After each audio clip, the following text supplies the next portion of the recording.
So all full-time undergrad students are required to have health insurance at Russell Sage College. We have an opt-out policy. So that means that all students are going to be charged for our health insurance.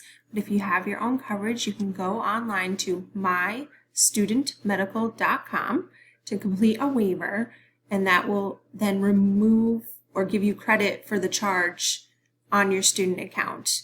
Once you get to mystudentmedical.com, you're going to go to Russell Sage College, click Start Now, and then you'll see over on the right-hand side, Submit Waiver. You're going to fill in the information for the health insurance that you do already have and hit Submit, and then make sure you see the credit for the insurance charge get credited to your student account within a couple days of submitting the waiver. The waiver deadline is February 5th, and if you have any questions about the process, you can certainly contact Student Accounts.